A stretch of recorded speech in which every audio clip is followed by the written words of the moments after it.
Welcome to The Explainer. Today, we're pulling back the curtain on something that shapes our world in ways you probably never even think about: legal research. And no, this isn't just about lawyers and dusty courtrooms. We're talking about an engine that literally drives justice, policy, and yeah, even entire economies.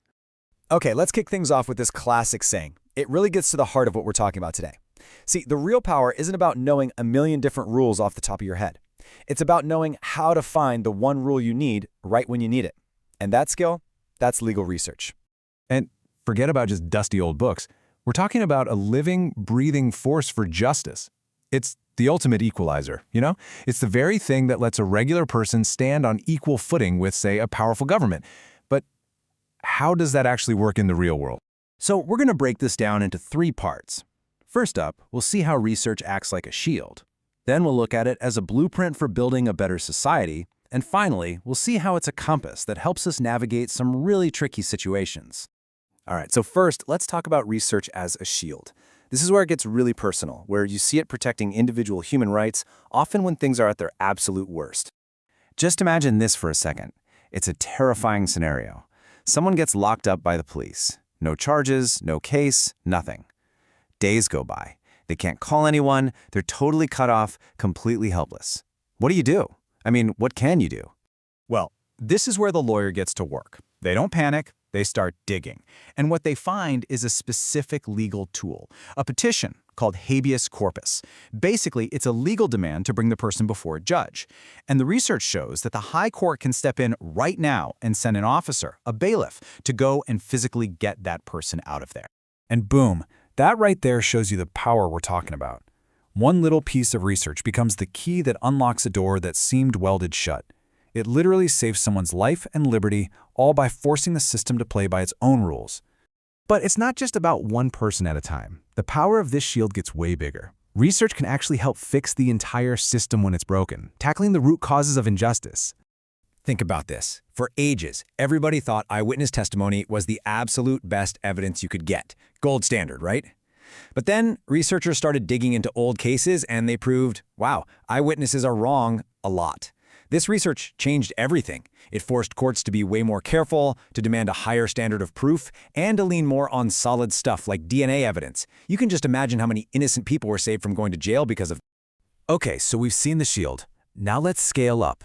Let's see how research moves from just protecting people to actually building a better world for all of us. This is where it becomes a blueprint.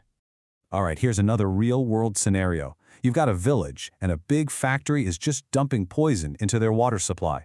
People are getting sick, and they feel totally powerless against this giant corporation. So how do you even begin to fight that?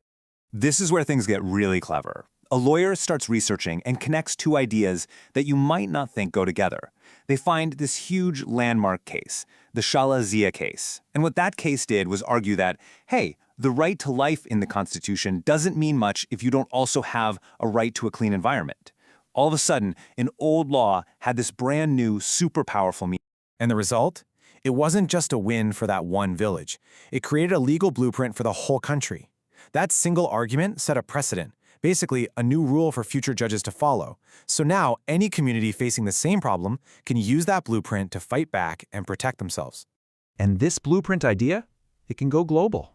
It's not just about stopping pollution. It's also about building up economies and creating huge opportunities. Take this, for example. For Pakistan to get a special trade deal with the EU, they had to make sure their own laws lined up with 27 different international agreements. How do you do that? Well, an army of legal researchers had to go through everything, figuring out what to change. That massive research project was the blueprint that unlocked billions in trade. Pretty amazing. Okay, we've had the shield and the blueprint. For our final piece, let's look at research in its most practical, everyday role, as a compass. It's what guides people through really high-stakes decisions, whether you're running a business or you're stuck in the justice system. You know, in business, there's a really fine line between being smart and being a criminal, especially with taxes. Legal research is the compass that shows you exactly where that line is. So, for example, a lawyer researches and finds out, hey, there's a law that gives you a 5-year tax break if you open a factory here. Using that is just smart planning. That's legal tax avoidance. But just hiding your income from the government, that's tax evasion. That's illegal. The research is what tells you the difference.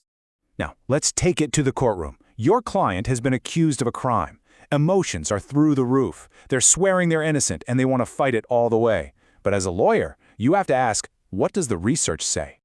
So, the lawyer starts digging into similar cases from the past, and they find a number that just stops you in your tracks. 95%. A 95% conviction rate. Suddenly, this isn't about feelings anymore. It's about a cold, hard calculation of risk. Armed with that number, the decision becomes crystal clear. It's not emotional anymore, it's logical. The research, that compass, is pointing directly at a plea bargain. It's what can save the client from a very, very long jail sentence. It's about being informed, not just being hopeful. And get this, sometimes the research is so powerful it can actually tie a judge's hands. I'm serious. A perfectly researched argument isn't just a suggestion, it can be a command. It can literally force a judge to make a certain decision, leaving them zero wiggle room. So, let's say a lawyer finds a Supreme Court ruling that says for this exact kind of offense, getting bail isn't up to the judge, it's an absolute right. When the lawyer walks into a lower court and puts that ruling on the judge's desk, that's it. Game over. The judge has to grant bail. Their hands are tied. The research did its job. Okay, so we've seen it as a shield, a blueprint, and a compass. What does all this mean? What's the big takeaway here? Why should any of us care about this stuff? What we've seen is that legal research is this amazing behind-the-scenes tool that does so much. It's the shield protecting the vulnerable, it's the blueprint for building a better world, and it's the compass that helps us make the right call when the stakes are high. It really is the unseen engine that's quietly shaping almost every aspect of our lives. And knowing how powerful it is, well, that's crucial for anyone who wants to be an informed citizen. So I'll leave you with this to think about. In a world with so many challenges, from the courtroom to the climate, where should we aim this powerful engine next?